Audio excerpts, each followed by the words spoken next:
Merci de me donner cette opportunité de m'exprimer sur un sujet qui préoccupe l'opinion publique aussi bien aux Comores, mais aussi ici en France, et à juste titre d'ailleurs. Bon, cette opération me semble inappropriée, elle est inutile. Tout laisse croire que cette opération a une connotation manifestement politicienne. Bon, lorsqu'on nous parle de troubles à l'ordre public à Mayotte, lorsqu'on nous parle de la présence sur le territoire mahorais des bandes criminelles, lorsqu'on nous parle des personnes en situation irrégulière à Mayotte, lorsqu'on nous parle des bidonvilles à Mayotte, pour justifier justement cette opération,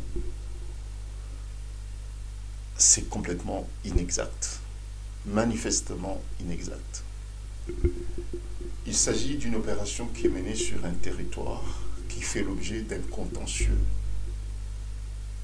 entre deux États, l'État français et l'État comorien. L'État comorien demande à ce que sa souveraineté s'exerce sur les territoires de Mayotte, puisque aussi bien l'histoire, aussi bien la géographie, et puis la sociologie et l'anthropologie de l'archipel des Comores indiquent que l'archipel des Comores est constitué de 4 îles. Mayotte, qui, il faut le dire, il faut le rappeler à l'opinion internationale et surtout à la jeunesse, que Mayotte fut un moment la capitale, le chef-lieu de l'archipel des Comores.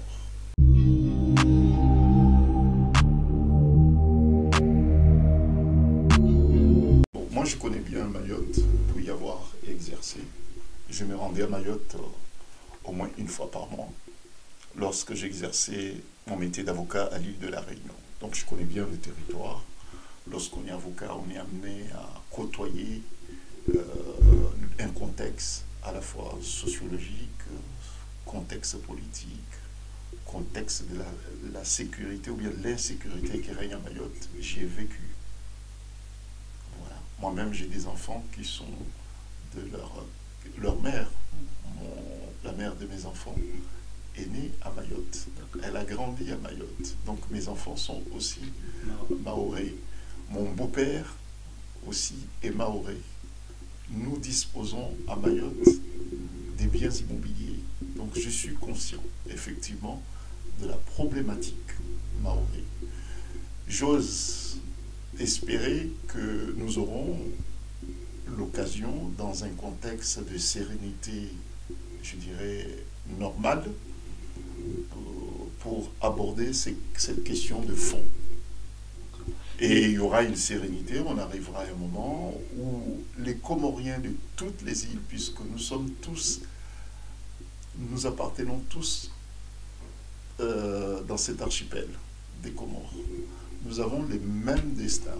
Donc je pense que d'une façon ou d'une autre, un moment ou un autre, nous allons nous retrouver pour voir quels sont les termes d'une cohabitation qui sera harmonieuse et dans la paix et dans la tolérance et la solidarité. Ce sont des valeurs que nous avons tous, de toutes les îles, ce sont des valeurs que nous avons héritées de nos grands-parents.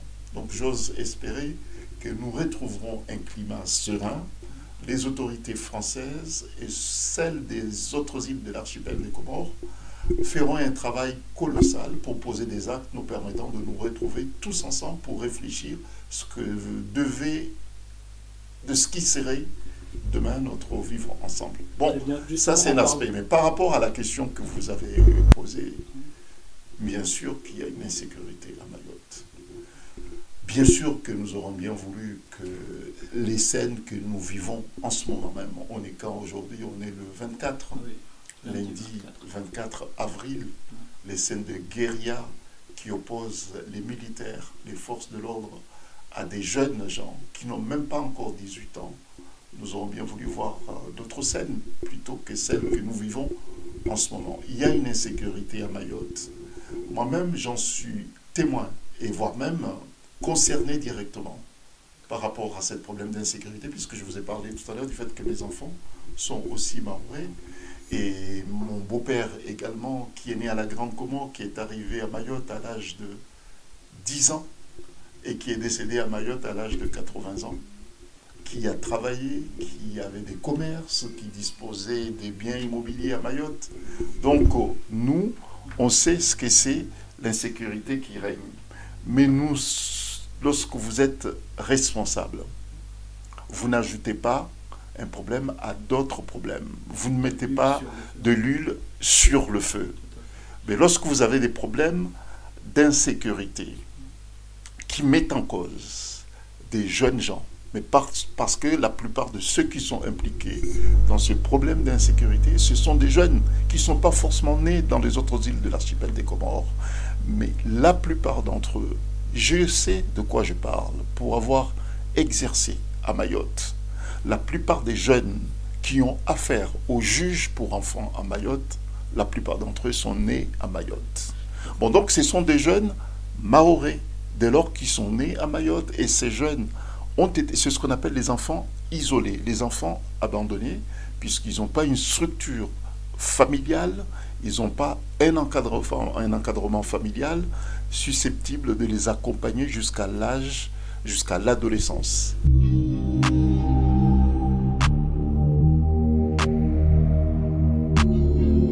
Moi, je pense que ce jeu de ping-pong doit cesser. Il s'agit d'un drame qui affecte toutes les familles comoriennes, puisqu'il s'agit d'un enjeu humanitaire. Nous savons qu'il ne se passe une semaine sans qu'il y ait des morts dans les eaux territoriales comoriennes. On ne peut pas jouer. Il faut que ceux qui ont accepté d'assumer des responsabilités politiques au plus haut niveau de l'État comorien assument leurs responsabilités. Ce jeu de ping-pong doit cesser puisqu'il s'agit des vies humaines. Lorsqu'on parle aujourd'hui de 9000 enfants isolés à Mayotte, puisqu'ils n'ont pas d'encadrement familial et que les structures de l'État français en place à Mayotte n'est pas en mesure d'assumer ses responsabilités, quelque part, les autorités, que ce soit françaises, que ce soit comoriennes, doivent se mettre à la hauteur de ces drames humanitaires. Ce jeu de ping-pong doit cesser. Moi, je pense qu'il y a deux volets sur ce dossier. Le volet le plus urgent, c'est le volet humanitaire. C'est le volet le plus urgent puisqu'il est question de sauver des vies humaines, notamment celles des enfants. Les enfants ont un droit fondamental, ce droit d'assistance, droit à la sécurité, et puis le droit aussi à être accompagné pour avoir une vie meilleure. C'est un droit fondamental qui doit être préservé, quels que soient les impératifs sécuritaires. Nous devons penser qu'il y a des enfants qui sont en jeu. Et si ces enfants, et c'est ce qui se produit aujourd'hui, puisque ceux qui défient les forces de l'ordre à Mayotte, ce sont des enfants, la plupart d'entre eux, qui sont nés à Mayotte et qui ont été abandonnés par leurs parents, puisque ceux-ci ont fait l'objet d'expulsions. Et la plupart d'entre eux... Quelles mesures concrètes proposez-vous ? Bon, sur le volet, puisqu'il y a deux volets, je parlais de volet humanitaire, je vais vous donner ma proposition. Et puis il y a le volet diplomatique et politique. Je pense qu'il ne faut pas que les deux volets se mélangent. Puisque si on mélange les deux volets, c'est pour cette raison que sur le volet politique et diplomatique, je me réserve sur ce volet de l'aborder dans un cadre qui serait un cadre de confiance et de sérénité, nous permettant d'aborder les sujets peut-être qui fâchent. Mais dès aujourd'hui, dès lors qu'il y a des vies qui sont en jeu et qu'il y a une guérilla qui oppose des forces militaires, des forces de l'ordre à des jeunes, je pense qu'il y a urgence d'intervenir. Sur le volet humanitaire, moi je pense qu'il faut lancer une opération urgente de parrainage de 9000 jeunes qui sont abandonnés à Mayotte. C'est un chiffre qui semble officiel, établi par les autorités françaises. À partir d'aujourd'hui, je vais soutenir ceux qui acceptent de parrainer au moins 9000 enfants abandonnés à Mayotte, puisque si ces enfants ne sont pas encadrés dans les prochains jours, il est fort probable que ceux qui sont qualifiés de criminels aujourd'hui, si le ministre de l'Intérieur de la République française estime à 40, voire même 60 ces criminels, ils seront peut-être 6000 dans les prochaines années si des actions d'envergure ne sont pas posées pour justement secourir ces enfants. Je pense que cette démarche, nous allons demander à 9000 personnes.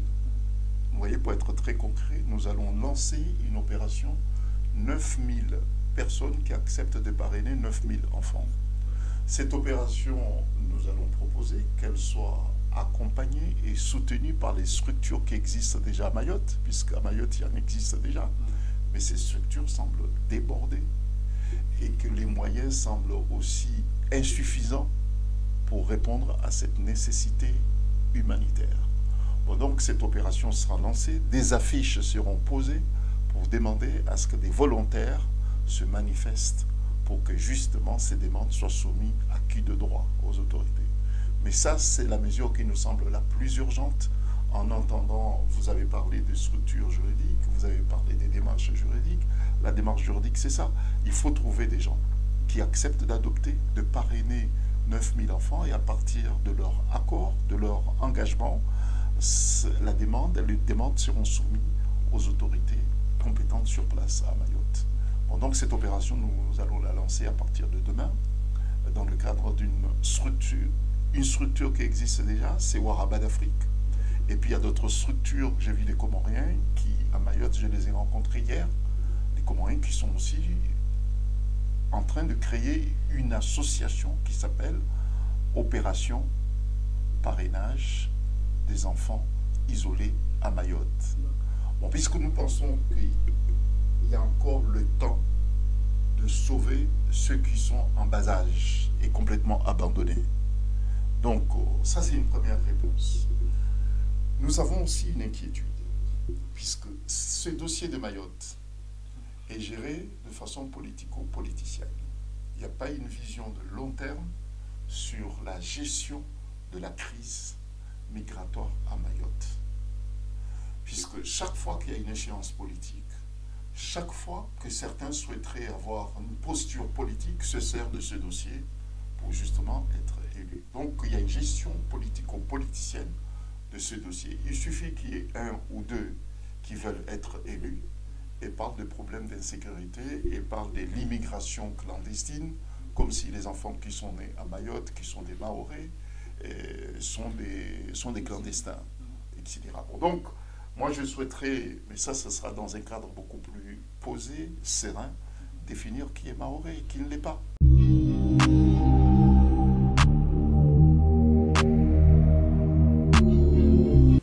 C'est là où moi je parle de problèmes de fond, puisque vous savez, je suis convaincu qu'il y a encore un espace pour faire valoir des valeurs de fraternité et de solidarité entre les originaires des îles de l'archipel des Comores.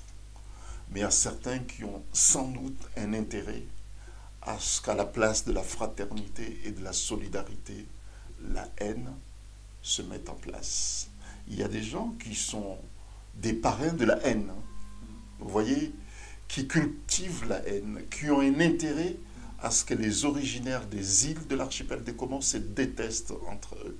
Et c'est pour cette raison qu'il faut qu'il y ait un élan de solidarité, un élan de fraternité, puisque nous sommes tous originaires des îles de l'archipel. Et notre destin, il est commun. J'en suis convaincu qu'à Mayotte, il y a un espace pour parler de la fraternité. À Mayotte, il y a encore un espace pour parler de la solidarité entre les îles de l'archipel.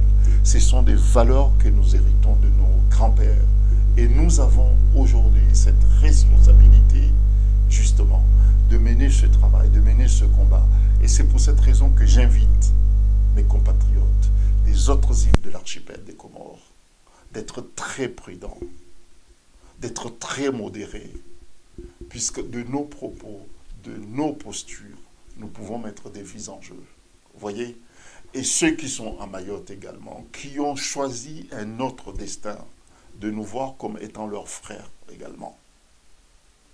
Vous voyez, de nous voir comme étant des frères. Il y a un différent territorial, mais cela ne peut pas et ne doit pas avoir une répercussion sur notre fraternité. Nous avons des valeurs communes. Nous devons défendre ces valeurs. Et c'est pour cette raison que je parle avec autant d'aisance de cette opération de parrainage des mineurs isolés à Mayotte. C'est le combat que je vais mener. Et je me rends dans l'océan, je me rends dans la région, je me rends dans l'océan Indien, demain justement, pour voir dans quelles conditions cette opération pourrait être menée. Donc face à la guerre, vous voyez, face à ce conflit, face à ces émeutes, nous allons parler du cœur également.